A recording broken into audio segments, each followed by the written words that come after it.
was the last time you thought someone was complimenting you and then you realised they're just trying to flatter you?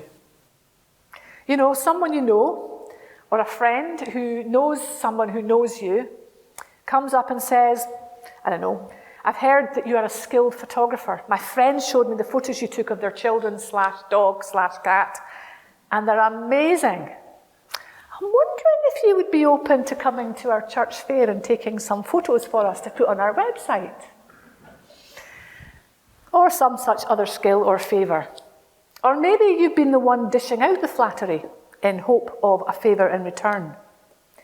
If we're on the receiving end, we might be familiar with using the phrase, flattery will get you nowhere. But often we laugh it off, and occasionally, though, we might be a bit miffed if we detect that the compliments we've just heard are not quite as sincere as we first thought. The trouble is, it is good to encourage others and to tell them what we see in them that is good.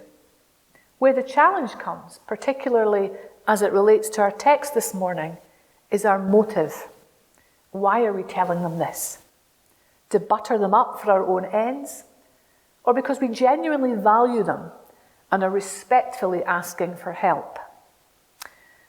The Pharisees and the Herodians who came to Jesus were in the first category. We might think they weren't asking for a favour, but actually they were. At first, it appears as though they're respectful, naming the things about Jesus that they admire and respect. Teacher, we know that you are a man of integrity. Tick. Jesus certainly was a man of integrity. They had either seen that for themselves or they'd been told it, that Jesus lives out his values. And that you teach the way of God in accordance with the truth. Tick. Again. Jesus had a firm grasp of the scriptures, and he knew how to interpret them in line with God's laws, and he was purposeful in challenging people to keep God's ways and in being merciful and healing in his approach with people. You aren't swayed by others. Tick. It was clear to them that Jesus was confident in his own beliefs and opinions. He did not change his views to gain popularity with his audience. He was principled and steadfast. And the reason you're not swayed by others, Jesus, is because you pay no attention to who they are. Tick. Jesus treated everyone with the same amount of respect and dignity. He was neither impressed nor put off by anyone's status in life, whether that was high or low. So far, so good. They have accurately described Jesus. And then they ask the question, tell us then, what is your opinion? Is it right to pay the imperial tax or the poll tax to Caesar or not? I wonder how many of us would like to answer that question. For many of us, it would be a legitimate question, and for them it was too. Why? 2 reasons. Firstly, the Romans were occupying the land. Emperor Tiberius was taxing the people. Caesar Augustus was in charge, and he claimed the status of a god. He also had on his coin that he was a high priest. I wonder if these Pharisees and Herodians feigned sincerity as they asked the question, or whether their tone was condescending. Either way, Jesus sees right through them. But Jesus, knowing their evil intent, said, "You hypocrites, why are you trying to trap me?" Jesus was a master at seeing right through people and knowing what motivated them. So who exactly is he talking to, and why is their question a trap? The question is posed by disciples of the Pharisees and the Herodians. Who are the Herodians? We know very little about them, but what we do know is that they were loyal to and supportive of the rule and the reign of King Herod, hence the name Herodians. They were primarily motivated by what they believed should be happening politically. The Pharisees and their disciples were essentially motivated by their religious beliefs. And although we don't know this for sure, it's not without the bounds of possibility that these two groups had been debating this issue of taxes amongst themselves and realized it was a hot potato issue that could bring Jesus down. in the same way that we might see a journalist or a political commentator press a politician to take a stand on a contentious issue that, if they nailed their colours to the mast, would lose them the support of half of their voters. So at first glance, we might see Jesus as a master politician, dodging the question and not giving a straight answer to avoid alienating many of his followers. But that doesn't fit with what we know of Jesus. He didn't flinch from telling the truth, even if it meant he would lose followers. No, what we see here is Jesus refusing to play their game. He sees what they're up to and responds with an answer that takes the wind out of their sails. How does he do this? He recognizes their motivation. He knows that they not only hope to get him in trouble with the Roman authorities, but also to get him in trouble with the popular people. As we've said, the tax they're referring to is a poll tax, and was very unpopular amongst Jewish people at the time. Nothing new there. But what Jesus sees is right through to what they're seeking to do. To cause division, and so he gets right to the heart of the matter. Responding out of his divine and human nature, he cuts to the chase. Show me the coin. Whose head's on it? Caesar's. You live in this world, you trade with this currency, you contribute to this society, pay your taxes. You have a duty to live as law-abiding citizens, whether you like the government or not. Jesus clearly sets a standard that shows it is right and good for us to do that. However, it is without doubt a challenging issue. None of us should be unthinking in our allegiance to governments. We can see that through so many events unfolding across the globe, no less in the Middle East. For us, the peaceful protest in democracy, holding governments to account through respectful dialogue, challenge, and the ballot box have become an essential part of attempting to ensure that no sector of society is disadvantaged. But how we do that is the crucial part. In Jesus' parables, he taught that we are to be salt and light in the communities and the societies in which we live.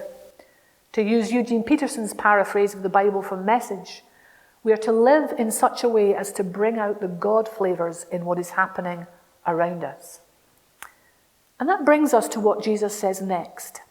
Give to God what is God's. What does he mean by that? We come back to the image on the coin. Now, we're not on a coin, but we have the imprint of Christ on our lives. We are made in the image of God. We're told that in Genesis. And that means we are to give ourselves to God in wholehearted obedience. We are to love God with our heart, with our soul, with our mind, with our strength. We belong to God, and we are to bring out the God flavours in the world around us. We are to be the ones revealing the ways of God in this world when they are forgotten. So what Jesus is saying here, it is not an either or, that you go down the political route or you ignore politics and you go with what God says and you ignore what's happening in the world. He's saying no, there is to be no division in this. We're not to abdicate responsibility. I don't think Jesus would be a fan of what we see around about us, which is being called cancel culture. That if someone does something that is clearly wrong, potentially evil, that we cut them off completely and have absolutely nothing to do with them. Because by doing that, we are no longer in a position to influence.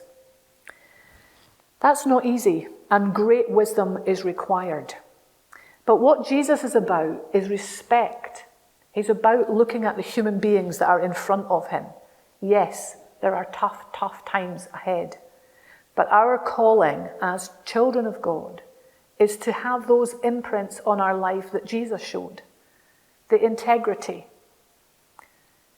We are to show that capacity to not be swayed by opinions that we want to fall in with because we're afraid of what other people might say. And that's a really challenging thing. I would not like to be one of the commentators on what is going on in the Middle East at the moment. The complexity of the situation is such, and there's so much pressure to fall down on one side, to support one or the other, when there are too many complex issues in there for us to be able to make that kind of judgment. What we do is we follow the way of Christ. We choose, like him, who dwelt among people oppressed, beaten, abused, intimidated. He chose to love rather than to hate, to heal rather than to kill, to teach peace rather than violence. Today, many in our world face similar issues, and more than ever, we need to respond in love as he did. Now, I'm not saying here, and I know that you'll hear me, that there aren't times when severe action has to be taken. Military action is required. Lines have to be drawn. But how we approach it, the whole issue of just warfare, is an important thing that comes out of Christian teaching. So we need to get beside the opposed and the beaten, the abused and the intimidated. We need to choose love over hate, to use our gifts to bring healing and to relieve suffering wherever we can. Jesus is someone who went to the cross for that. He chose to unite rather than divide. He saw Jew, he saw Gentile. And as I mentioned last week, he broke down those barriers. He's seeking to bring a people together and not to divide.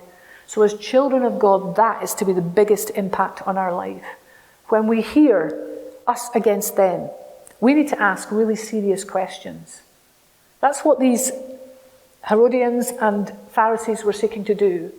They wanted to bring Jesus down, but they also wanted him to side with them in their rightness of what they were doing. But Jesus sees right through it and he says, no, it's got nothing to do with taking sides. It's got everything to do with justice.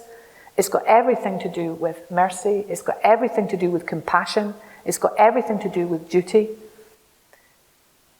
God is calling us in these challenging times to align ourselves with his values and to live them out no matter how challenging that might be. I don't have the answers for this. I don't think any of us do. But what we need to be doing is listening closely to God so that we can consistently live out of integrity, compassion, love, mercy, justice. Amen.